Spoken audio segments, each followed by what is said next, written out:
Hello students, नमस्कार। महावीर शिक्षण संस्थान द्वारा दी जाने वाली ऑनलाइन क्लास में आप सभी का स्वागत है। पहले हमने चैप्टर संख्या 2 सॉल्यूशन के बारे में पढ़ा था। आज अपन स्टडी करेंगे क्लास 12 साइंस केमिस्ट्री में चैप्टर संख्या 4 केमिकल काइनेटिक्स, रासायनिक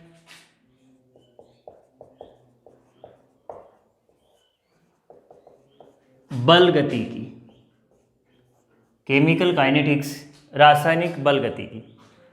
अब इस चैप्टर में जो जो टॉपिक हैं वो आपको बता देता हूं एक बार। सर्वप्रथम हम पढ़ेंगे रासायनिक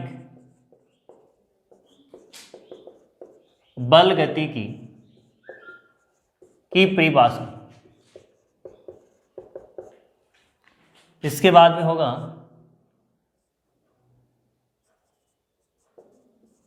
अभिक्रिया के प्रकार। अब इस अभिक्रिया के प्रकार के अंदर तीव्र अभिक्रिया,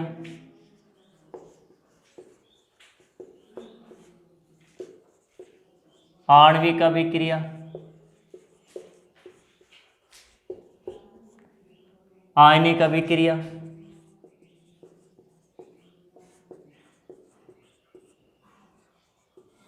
इन अभिक्रियाओं के बारे में पढ़ेंगे। इसके बाद में अपन का जो टॉपिक रहेगा वो होगा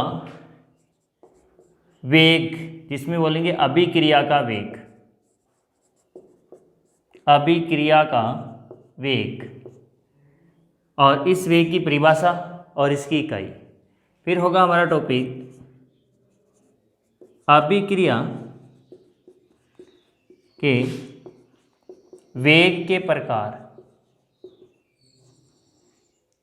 इस वेग के प्रकार के अंदर हम एक तो पढ़ेंगे औसत वेग, एवरेज रेट। एक होगा इसमें तात्क्षणिक वेग, जिसको तीव्र वेग भी बोला जाता है। कुछ वेग हैं, इनकी परिभाषाएं पढ़ेंगे। इसके बाद में हमारे होगा इससे अगला टॉपिक वेग नियतांक, या इसको वेग स्थिरांक भी बोलते हैं। इसी का नाम है विशिष्ट अभिक्रिया वेग। इसकी डेफिनेशन और इसकी इकाई।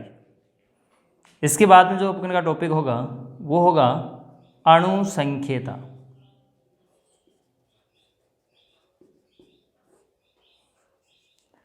फिर होगा अभिक्रिया की कोटि, अभिक्रिया की कोटि, ऑर्डर ऑफ रिएक्शन। इसके बाद में जो टॉपिक रहेगा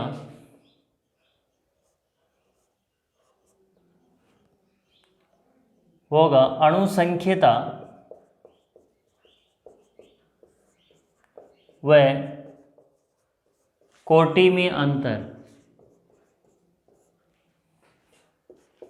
फिर होगा एकाणुक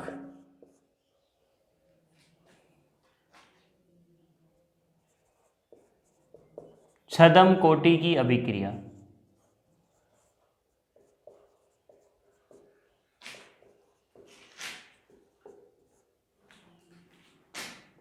एकाणुक छद्म कोटि की अभिक्रिया, जिसमें अणु संख्यता का मान तो एक हो और कोटि का मान अलग हो, उसको एकाणु छद्म कोटि की अभिक्रिया।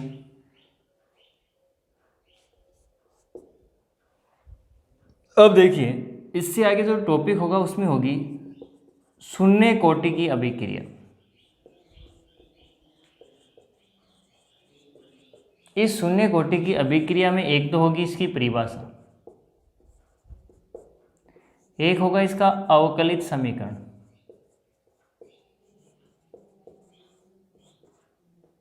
एक होगा इसमें समाकलित समीकरण। फिर होगा इसी के अंदर वेग व सांद्रता में ग्राफ। इसकी होगी इकाई, वेग इसके वेग स्थिरांक की इकाई होगी, वेग स्थिरांक की इकाई। और इसी अभिक्रिया के पढ़ेंगे हम एग्जाम्पल, उदाहरण की कौन कौन सी ऐसी अभिक्रिया हैं जो शून्य कोटि की होती हैं। अब ये इससे आगे जो इसका टॉपिक होगा वो होगा अर्धआयुकाल और कुछ न्यूमेरिकल। ये के यही टॉपिक पढ़ेंगे इसमें आगे प्रथम कोटि की अभिक्रिया, प्रथम कोटि की अभिक्रिया। इसके अंदर जो ये टॉपिक है इसकी परिभाषा, इसी प्रथम कोटि का अवकलित समीकरण, इसी का समाकलित समीकरण, इसी के वेग व सांद्रता के मध्य ग्राफ, इसी की वेग स्थिरांक की इकाई, प्रथम कोटि अभिक्रिया के उदाहरण और प्रथम कोटि अभिक्रिया का अर्धआयुकाल, ये के टॉपिक इसके लिए पढ़ेंगे। इसके बाद में होगा आपके संक्रमण अवस्था।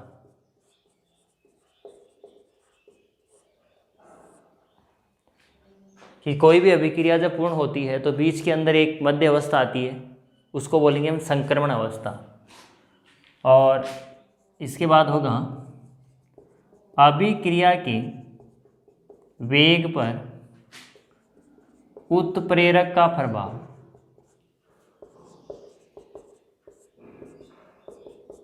फिर होगा अभिक्रिया के वेग पर ताप का प्रभाव। इसी में आगे होगी सक्रियण ऊर्जा, कि अभिक्रिया जब पूर्ण होती है तो कौन सी ऊर्जा को उसको पार करना पड़ता है। इसके बाद में वेग के ऊपर ताप के प्रभाव को बता दिया है। फिर एक होगा सेकंड लास्ट आरेनियस समीकरण, जो बहुत इंपॉर्टेंट है। और लास्ट में एक सिद्धांत आएगा, टक्कर सिद्धांत जिसको बोल सकते हैं, संघट्ट आवर्ती के नाम से भी जाना जाता है। कि कोई भी अभिक्रिया संपन्न होगी तो उसको संपन्न होने के लिए उसका अभिविन्यास क्या होगा, तब जाके उस अभिक्रिया का वेग तीव्र होगा। ये हमारे 12 साइंस केमिस्ट्री में चैप्टर संख्या 4 रासायनिक बलगतिकी केमिकल काइनेटिक्स, इस चैप्टर के अंदर ये टॉपिक हैं। इन प्रत्येक टॉपिक के एक एक करके अपन पढ़ेंगे।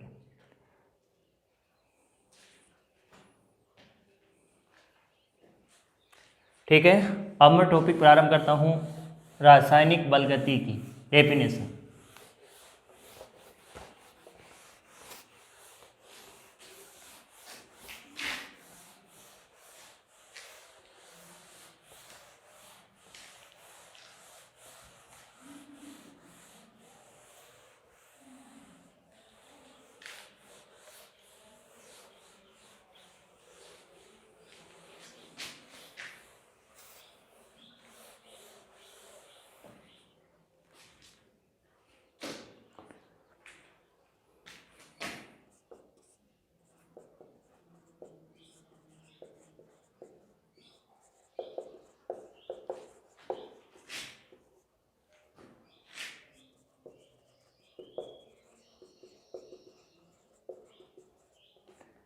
केमिकल काइनेटिक्स, अब ये शाखा है रसायन विज्ञान की। बल गतिकी, इससे पता चलता है कि अभिक्रिया का कोई भी वेग।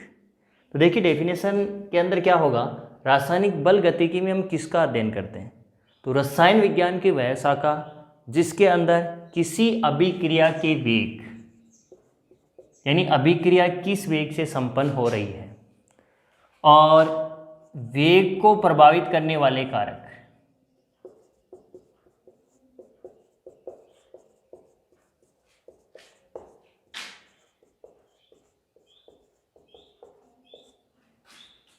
और एक होगा इसमें अभिक्रिया की क्रियाविधि।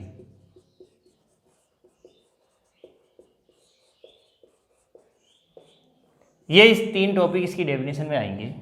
तो देखिए रासायनिक बल गतिकी क्या है, तो रसायन विज्ञान की वह शाखा जिसके अंतर्गत किसी रासायनिक अभिक्रिया के वेग, उसके वेग को प्रभावित करने वाले कारक और अभिक्रिया की क्रियाविधि का अध्ययन किया जाता है, उसे हम रासायनिक बल गतिकी कहते हैं। ठीक है, दोबारा सुन लेना। रासायनिक बल गति यानी शाखा किसकी है? रसायन विज्ञान की।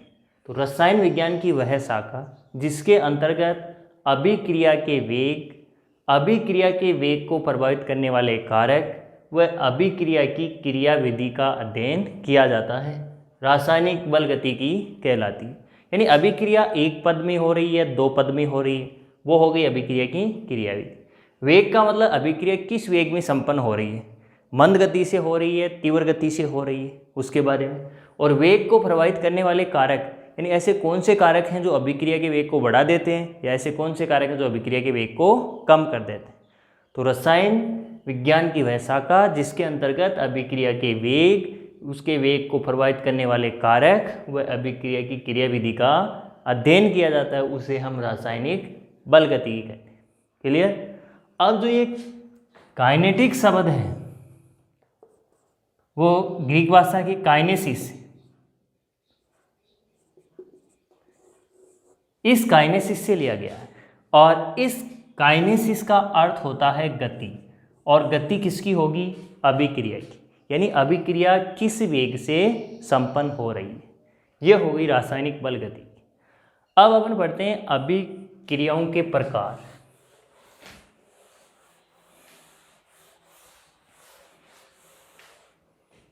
अभिक्रियाओं के प्रकार के अंदर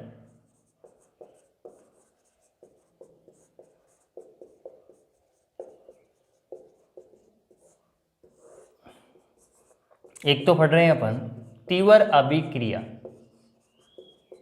इसी का दूसरा नाम है तात्क्षणिक अभिक्रिया।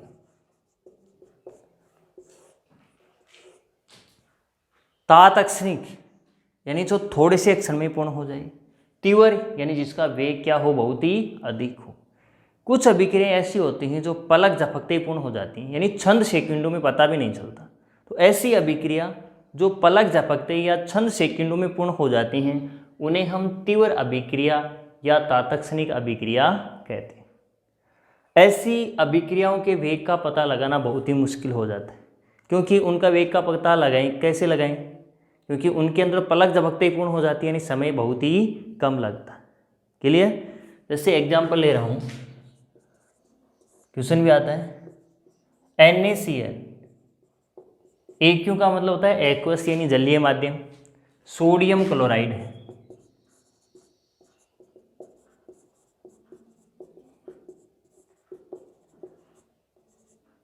और इसमें मिला रहे हैं AgNO3, ये भी एक्वस, इसका नाम है सिल्वर नाइट्रेट। अब इसमें देखिए कि Na तो है यहाँ प्लस और Cl है माइनस, इधर क्या है Ag तो है प्लस और NO3 क्या है माइनस। अब अभिक्रिया प्लस से माइनस और माइनस से प्लस, तो Ag से तो कौन जुड़ जाएगा? Cl, इसकी भी संयोजकता एक और इसकी भी एक, क्या बन गया? AgCl। और इधर क्या है Na प्लस और इधर NO3 माइनस, दोनों की संयोजकता एक एक, आपस में कैंसिल, तो ये हो गया NaNO3। ये भी जलीय माध्यम और इधर बन गया AgCl, ये भी जलीय माध्यम। लेकिन इसके नीचे ये तीर का चिन्ह जब नीचे की तरफ हो किसी अभिक्रिया में, तो इसका मतलब होता है PPT अवक्षेप, यानी अभिक्रिया में क्या बन रहा है? अवक्षेप। ठीक है? और अगर यही तीर का चिन्ह होता ऊपर की तरफ, जैसे CO2 गैस निकल रही है, तो गैस हल्की होती है, कहाँ जाएगी? ऊपर। प्रेसिपिटेट अवक्षेप होता है भारी, तो कहाँ जमेगा? नीचे। तो अवक्षेप आ रहा है तो तीर का चिन्ह नीचे, और कोई गैस निकल रही तो तीर का चिन्ह ऊपर की तरफ। अब देखिए इसमें NaNO3, इसको क्या बोलेंगे? Na तो क्या है? सोडियम, NO3 है नाइट्रेट, इधर Ag तो क्या है? सिल्वर, और Cl है क्लोराइड। अब इसकी लैंग्वेज क्या हुई कि जब सोडियम क्लोराइड AQ का मतलब जलीय माध्यम, एक्वस हो गया। जब सोडियम क्लोराइड के जलीय माध्यम में सिल्वर नाइट्रेट का विलयन मिलाया जाता है, प्लस का मतलब दोनों को आपस में क्या कर दिया, मिलाया, कि जब सोडियम क्लोराइड के जलीय विलयन में सिल्वर नाइट्रेट का जलीय विलयन मिलाया जाता है तो सिल्वर क्लोराइड का श्वेत अवक्षेप, ये अवक्षेप होता है श्वेत रंग का, श्वेत अवक्षेप प्राप्त होता है। लैंग्वेज क्लियर है अभिक्रिया की? क्वेश्चन आता है कि क्या होता है जब NaCl के जलीय विलयन में AgNO3 का जलीय विलयन मिलाया जाता है, तो क्या होगा, AgCl का श्वेत अवक्षेप प्राप्त होगा। दोबारा अभिक्रिया की लैंग्वेज को अपनी खुद की लैंग्वेज में बोलिए।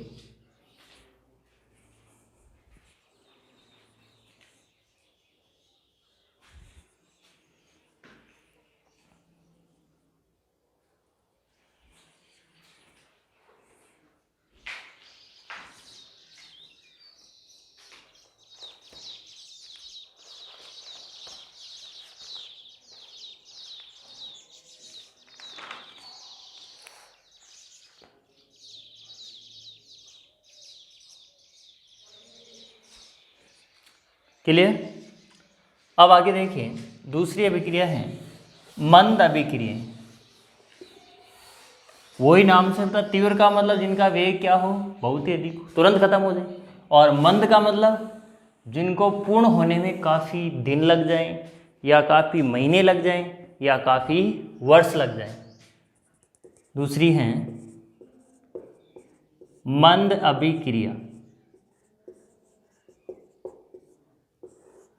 देखिए, जैसे लोहे के जंग लगना, ये इसका एग्जाम्पल है। क्या एक दिन में लोहे की जंग लग जाती है? काफ़ी दिन लग जाते। कुछ लोहे के अंदर अगर अच्छी क्वालिटी का है तो काफ़ी वर्ष भी लग जाते। ठीक है, तो ऐसी अभिक्रियाएं जिनको पूर्ण होने में काफ़ी वर्ष लग जाते, उन अभिक्रियाओं को बोलेंगे हम मंद अभिक्रिया। क्लियर? अब आगे इसमें जो 3 नंबर अभिक्रिया है वह अभिक्रिया है आणविक अभिक्रिया।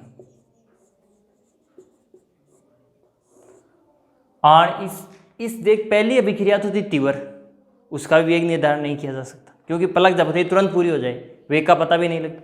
अब यह है मंद अभिक्रिया, कई वर्षों में पूर्ण होती है, तो इसका वेग का निर्धारण करने के लिए काफ़ी वर्षों का इंतजार करना पड़ता है, तो इसके वेग का निर्धारण नहीं किया जाता।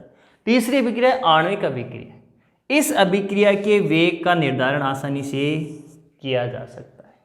यह अणुओं के मध्य संपन्न होने वाली अभिक्रिया है, यानी ऐसी अभिक्रिया जो अणुओं के मध्य संपन्न होती है उस अभिक्रिया को हम बोलते हैं आणविक अभिक्रिया, और इस अभिक्रिया के वेग का निर्धारण आसानी से किया जा सकता है। अब अगर हम इसका एग्जाम्पल देखना चाहें तो देखिए, जैसे ये है CH3COOH और प्लस C2H5OH, ये दो यौगिक CH3COOH, इसको हम क्या बोलेंगे,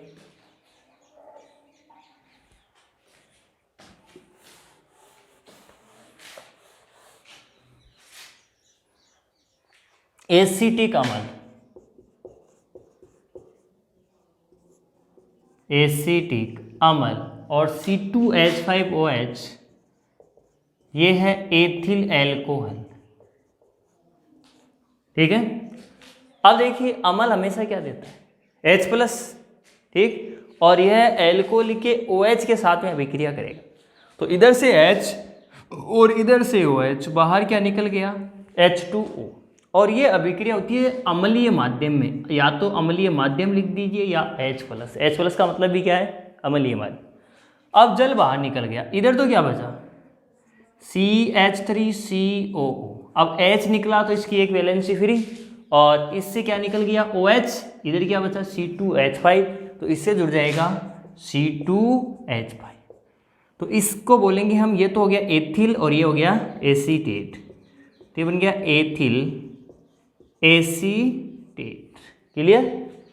यानी ये एग्जाम्पल कौन सी अभिक्रिया है, आणविक अभिक्रिया। लैंग्वेज क्या हुई कि जब एसिटिक अम्ल और एथिल एल्कोहल को अम्लीय माध्यम में प्रवाहित किया जाता है तो एथिल एसीटेट का निर्माण होता है। क्लियर? अब एक होता है ईसु शर्करा C12H22O11 और इसका जलीय माध्यम H2O के साथ अभिक्रिया, और ये अम्लीय माध्यम सुक्रोज बोल सकते हैं इसको, ये सुक्रोज को ही बोलते हैं ईसु शर्करा। कई बुक में आपको सुक्रोज लिखा हुआ मिलेगा, कहीं में सुक्रोज सेम लिखा हुआ, दोनों सही है। अब इससे बनता है C6H12O6 प्लस C6H12O6, दोनों फॉर्मूले एक से ही, लेकिन एक तो होता है इसमें ग्लूकोज और दूसरा होता है फ्रक्टोज। दोनों के फॉर्मूले एक हैं तो इनमें अंतर क्या है, पहचान कैसे करें? इनमें अंतर होता है दोनों में क्रियात्मक समूह का।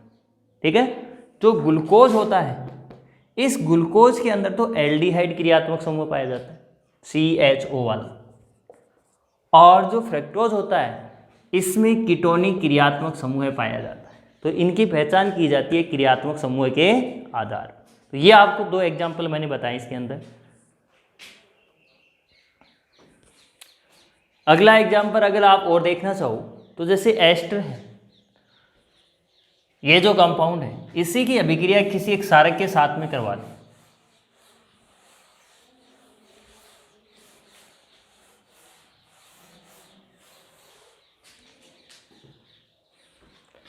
जैसे ये है CH3COOC2H5 और जैसे NaOH। अब NaOH सोडियम हाइड्रोक्साइड क्या है, क्षार है, और इधर ये क्या है, एथिल एसीटेट। अब देखिए इसमें होता क्या है, इधर से तो निकलता है C2H5 और यहाँ से निकलता है OH, तो बाहर क्या निकला C2H5OH, एल्कोहल, नाम हो गया एथिल एल्कोहल। अब इधर क्या बच रहा है, इधर तो बच रहा है CH3COO, उधर क्या बच रहा है, जैसे ये C2H5 गया तो यहाँ माइनस और यहाँ से OH गया तो इसके ऊपर प्लस, तो इससे जुड़ जाएगा ये Na और इसको बोल देंगे सोडियम एसीटेट। क्या नाम हो जाएगा, सोडियम एसीटेट, ये इसका नाम है। क्लियर? अब आगे अपन पढ़ते हैं, तो आपको रासायनिक बल गतिकी की परिभाषा बता दी और अभिक्रियाओं के प्रकार। ठीक है, अब आगे है अगला टॉपिक, अभिक्रिया का वेग।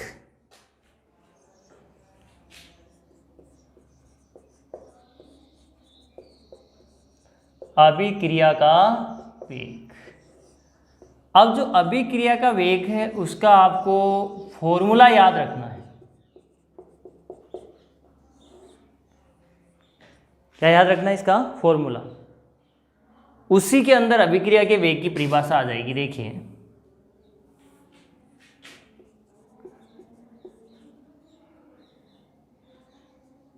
अभिकारक या उत्पाद की सांद्रता में परिवर्तन और अपॉन हो जाएगा समय, ये याद रखना है, इसी से इसकी परिभाषा आ जाएगी। अगर मैं इसको इकाई मान लूँ, समय को इकाई का मतलब एक, तो इसमें अगर एक का भाग लगाऊं तो यही बचेगा और ये किसके बराबर हो जाएगा, अभिक्रिया के वेग।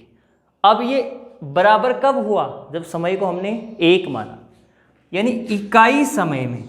परिभाषा ध्यान से समझना, समय को कितना माना है, इकाई। यहाँ पे ध्यान दे लोगे, परिभाषा रटने की आवश्यकता नहीं पड़ेगी। इकाई समय में किसी रासायनिक अभिक्रिया के अभिकारक या उत्पाद की सांद्रता में परिवर्तन, भाग है तो हम क्या बोल सकते हैं, दर। परिवर्तन की दर को अभिक्रिया का वेग कहते हैं। क्लियर परिभाषा? दोबारा सुन लीजिए, इकाई समय में किसी रासायनिक अभिक्रिया के अभिकारक या उत्पाद की सांद्रता में होने वाली परिवर्तन की दर को अभिक्रिया का वेग कहते हैं। क्लियर? अब अभिक्रिया के अंदर दो ही पार्ट होते हैं, एक तो अभिकारक और एक उत्पाद। ठीक है, अभिकारक आपस में टकराते हैं जिसके फलस्वरूप उत्पादों का निर्माण होता है। अभिकारक की सांद्रता के अंदर हमेशा कमी होती है और उत्पाद की सांद्रता में हमेशा वृद्धि होती है। यही होता है कि अभिकारक की सांद्रता घटेगी और उत्पाद की सांद्रता बढ़ेगी। अब हम निकालते हैं इसकी इकाई। अभिक्रिया का जो वेग है इसकी इकाई क्या है? तो ऊपर अभिकारक और उत्पाद के किस में परिवर्तन हो रहा है? सांद्रता में। तो इकाई देखिए आ गई सांद्रता। नीचे क्या है? समय। तो समय को ऊपर लेके जाएंगे तो क्या हो जाएगा? इनवर्स। तो ये इकाई होगी सांद्रता समय इनवर्स। क्लियर? अब सांद्रता की इकाई होती है मोल प्रति लीटर, तो इसको लिख सकते हैं मोल लीटर इनवर्स। ध्यान देना है, यहाँ रटने की आवश्यकता नहीं, इन्हीं से निकाल रहे हैं। सांद्रता की इकाई क्या होती है? Mole litre inverse. और समय की होती है सेकंड इनवर्स। तो अभिक्रिया के वेग की इकाई क्या हो गई? Mole litre inverse second inverse. ये हो गया अभिक्रिया का वेग। देख लीजिए इसे। फिर वेग के प्रकार पढ़ते हैं।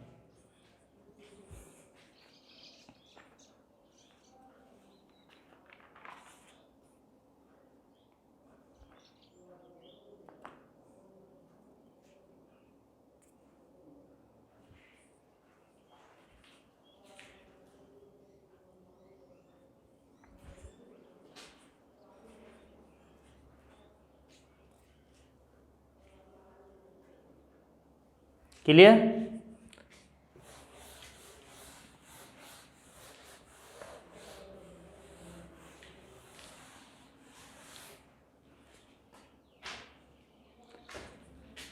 आगे देखिए वेग के प्रकार। इसमें जो हमारे सिलेबस में दिया हुआ है वो पहला बता रहे हैं हम आपको, औसत वेग, एवरेज रेट। गणित पढ़ते हो औसत मतलब राशियों का योग बड़ा राशियों की संख्या, उसी हिसाब से यहाँ है। अब देखिए इसमें औसत वेग एक तो होता है अभिकारक का और एक होता है उत्पाद का। ठीक है? तो अगर हम अभिकारक के लिए लिखें,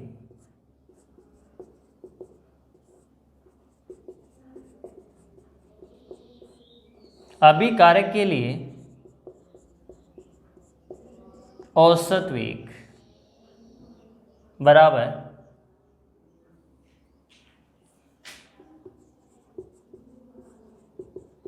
अभिकारक की सांद्रता में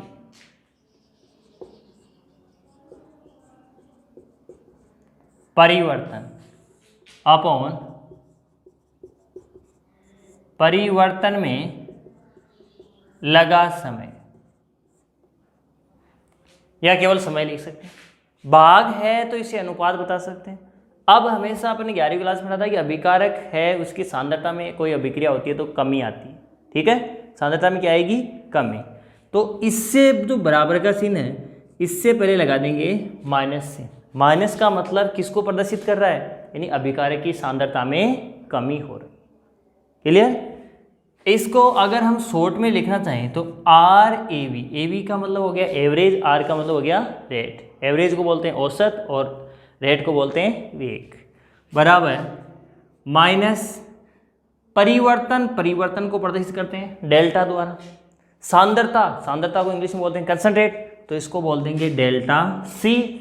और परिवर्तन में लगा समय, तो समय को बोल देंगे डेल्टा टी। क्लियर यहाँ तक? या फिर इसको ये भी बोल सकते हैं आर ए वी बराबर minus D C upon D T. ये भी सही है, जो आपको अच्छा लगे, तीनों सही। ठीक है? अब उत्पाद के लिए करना चाहें तो उत्पाद के लिए क्या होगा? देखिए उत्पाद के लिए, अब उत्पाद के लिए जैसे ये इधर कर रहा हूं, औसत वेग, औसत वेग बराबर, यहां अभिकारक के लिए था तो सांद्रता में परिवर्तन किस में हो रहा है? अभिकारक में। यहां किस में हो जाएगा? उत्पाद में। तो उत्पाद की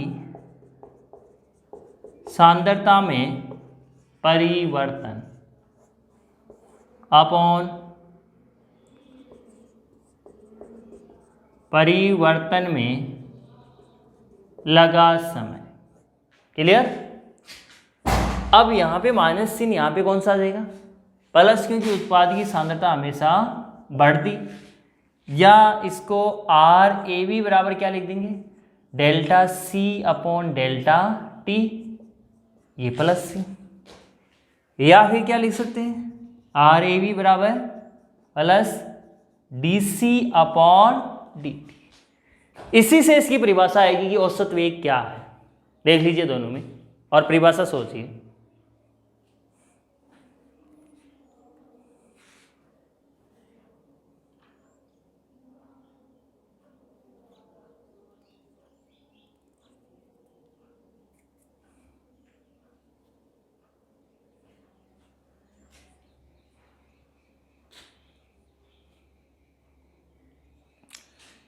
परिवर्तन में लगा समय, अब कितना समय लग रहा है इस समय को मान सकते हैं निश्चित।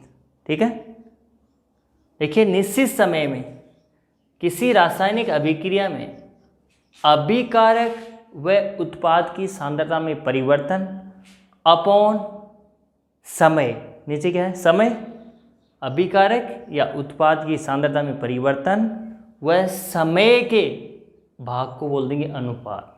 समय के अनुपात को औसत वेग कहते हैं। इन दोनों को एक जगह भी लिख सकते हैं क्या, कैसे लिखेंगे एक जगह लिखेंगे तो देखिए मैं यहाँ लिख रहा हूँ इधर, जैसे दोनों को अगर एक जगह लिखना चाहिए तो उससे बढ़िया परिभाषा क्लियर हो जाएगी। जैसे चिन्ह लगाया था हमने माइनस, तो चिन्ह को कर रहा हूँ मैं प्लस और माइनस दोनों, अभिकारक के लिए एक, दूसरा हो गया उत्पाद के लिए। तो यहाँ पे क्या लिख देंगे, अभिकारक या उत्पाद। क्लियर। औसत वेग क्या है, अभिकारक या उत्पाद की सांद्रता में परिवर्तन अपॉन समय। तो देखिए किसी निश्चित समय पर किसी रासायनिक अभिक्रिया में अभिकारक या उत्पाद की सांद्रता में परिवर्तन व समय के अनुपात को औसत वेग कहते हैं। क्लियर। किसी निश्चित समय पर किसी रासायनिक अभिक्रिया में अभिकारक या उत्पाद की सांद्रता में परिवर्तन व समय के अनुपात को औसत वेग कहते हैं। अब इस औसत वेग के अंदर जो माइनस चिन्ह है यानी ऋणात्मक चिन्ह,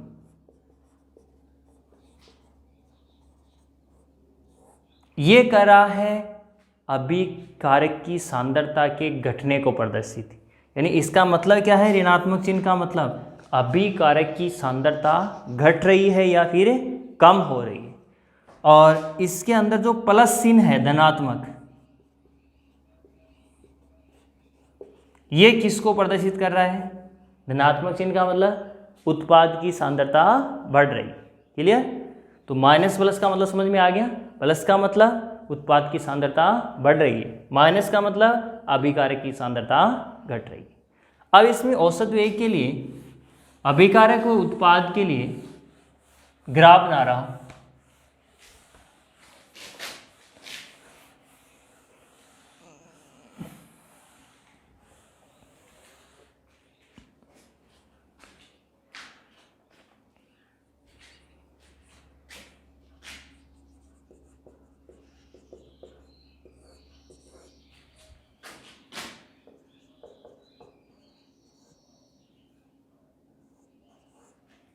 देखिए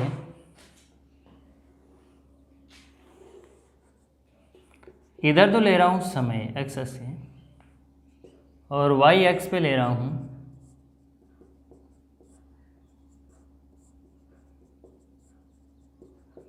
अभिकारक की सांद्रता। इधर देखिए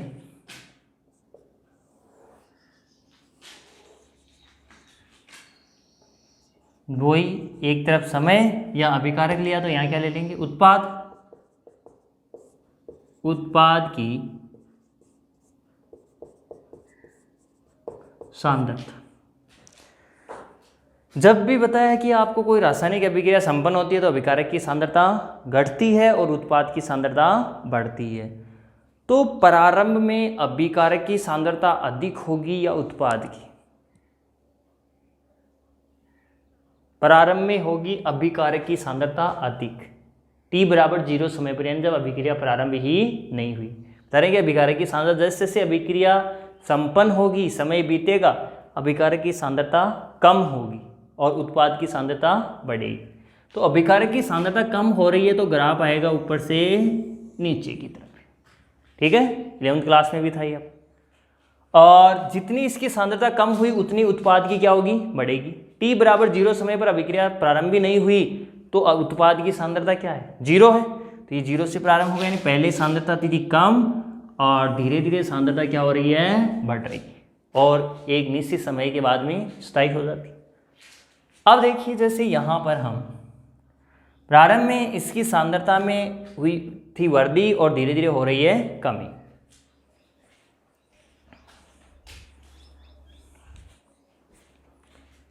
देखिए मान लीजिए यहाँ से एक लंब डाल रहे हैं यहाँ समय के ऊपर, इस समय को मान रहे हैं t1 और इधर सांद्रता है तो सांद्रता को मान रहे हैं c1, ठीक है। अब जैसे जैसे समय बढ़ा तो समय तो इधर बढ़ेगा और अभिकारक की सांद्रता कहाँ जाएगी, नीचे की तरफ या ऊपर की तरफ, नीचे की तरफ, क्योंकि सांद्रता क्या हो रही है, घट रही है। तो फिर एक दूसरा पॉइंट ले लेते हैं, जैसे यहाँ पे सांद्रता है अभिकारक की C2 कंसंट्रेट सांद्रता और समय का पता लगाएं कितने समय के ऊपर है, तो यहाँ से एक्स एक्स से लंब डाल देंगे, ये मान लेंगे अब T2। क्लियर यहाँ से। अब देखिए इसमें क्या होता है कि अपन निकाल रहे हैं औसत वेग, तो देखिए औसत वेग बराबर अभिकारक के लिए है चिन्ह कैसा होगा, माइनस, अब ऊपर अभिकारक की सांद्रता आएगी, सांद्रता क्या है, C1 भी है और C2 भी है, हमेशा अधिक में से कम को घटाया जाता है, तो अधिक C1 है या C2, C1 अधिक है सांद्रता, तो यहाँ पे हो जाएगा C1 माइनस C2 अपॉन समय अधिक कौन सा है, T2, तो ये हो जाएगा T2 माइनस T1। क्लियर यहाँ तक। अब जो C1 माइनस C2 है, क्या इसको डेल्टा C लिख सकता हूँ, तो देखिए आगे क्या फॉर्मूला हो जाएगा, माइनस ये तो हो जाएगा डेल्टा C और ये हो जाएगा डेल्टा T, वो का भी फॉर्मूला आ गया। अब इधर देखिए उत्पाद के लिए, उत्पाद की मान लीजिए पहली सांद्रता अपन ले रहे हैं यहाँ पे और ये ले ली हमने C1, अब किस समय के ऊपर हुई, तो एक्स एक्स के ऊपर लंब डाल दीजिए और ये हो गई T1। अब T1 समय के ऊपर सांद्रता कितनी थी, C1। अब जैसे जैसे समय बढ़ेगा तो उत्पाद की सांद्रता भी बढ़ेगी, तो जैसे मान लीजिए यहाँ से ले रहे हैं और ये अपन प्रदर्शित कर रहे हैं C2, अब कितने समय के ऊपर, तो लंब डाल दीजिए, ये हो जाएगी T2। अब यही प्रक्रिया कि औसत वेग, तो देखिए औसत वेग चिन्ह कैसा होगा उत्पाद के लिए, तो प्लस, जो सांद्रता बढ़ेगी तो ये प्लस। आप अधिक में से कम को उठाएंगे ऊपर सांद्रता आएगी और उत्पाद की अधिक कौन सा है, C2। यहाँ पे यही ध्यान देना है, यहाँ तो अधिक कौन सा था, C1 और यहाँ अधिक कौन सा है, C2, तो ये हो जाएगा C2 minus C1 upon T2 minus T1, या क्या लिख सकते हैं, plus delta C upon delta T। बोलो परिभाषा वाला ही आ गया फॉर्मूला, ये होता है औसत वेग। क्लियर। तो किसी निश्चित समय पर किसी रासायनिक अभिक्रिया में अभिकारक या उत्पाद की सांद्रता में परिवर्तन व समय के अनुपात को औसत वेग कहते हैं। देख लीजिए एक बार फिर से।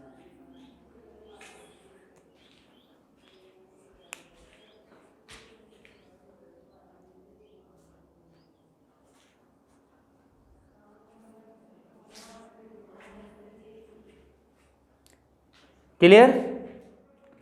तो आज अपने पढ़ा रासायनिक अभिक्रिया की परिभाषा। ठीक है, क्या है परिभाषा?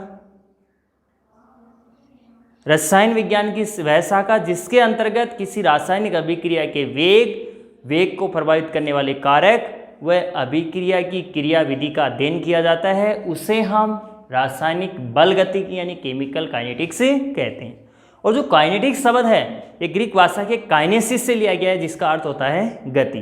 फिर हमने पढ़ा अभिक्रियाओं के प्रकार। तो पहला प्रकार था हमारा तीव्र या तात्क्षणिक अभिक्रियाएं, यानी ऐसी अभिक्रियाएं जो पलक झपकते ही यानी बहुत कम समय में, क्षण समय में, कुछ सेकंडों में ही पूर्ण हो जाती हैं, उनको बोलते हैं तीव्र अभिक्रियाएं। फिर पढ़ा हमने मंद अभिक्रियाएं, यानी जिनको पूर्ण होने में कई वर्ष लग जाते हैं, मंद अभिक्रियाएं। फिर अपन ने आगे बढ़ा आणविक अभिक्रियाएं, ऐसी अभिक्रियाएं जो अणुओं के मध्य संपन्न होती हैं और इन अभिक्रियाओं का वेग आसानी से ज्ञात किया जा सकता है। फिर अपन ने पढ़ा अभिक्रिया का वेग, यानी अभिक्रिया का वेग क्या है। तो अभिक्रिया के वेग का हमने फॉर्मूला लिया था कि अभिक्रिया का वेग बराबर अभिकारक या उत्पाद की सांद्रता में परिवर्तन अपॉन समय। तो हमने परिभाषा ली कि इकाई समय में अभिकारक या उत्पाद की सांद्रता में होने वाली परिवर्तन की दर को ही अभिक्रिया का वेग कहते हैं। और अभिक्रिया के वेग की इकाई थी सांद्रता समय इनवर्स, या हम बोल सकते हैं mole litre inverse second inverse. इसके बाद में लिया हमने अभिक्रिया का जो वेग है उसके प्रकार के अंदर जो पहला वेग लिया था वो था औसत वेग, यानी किसी निश्चित समय पर किसी रासायनिक अभिक्रिया के अभिकारक या उत्पाद की सांद्रता में परिवर्तन और समय के अनुपात को ही औसत वेग कहते हैं।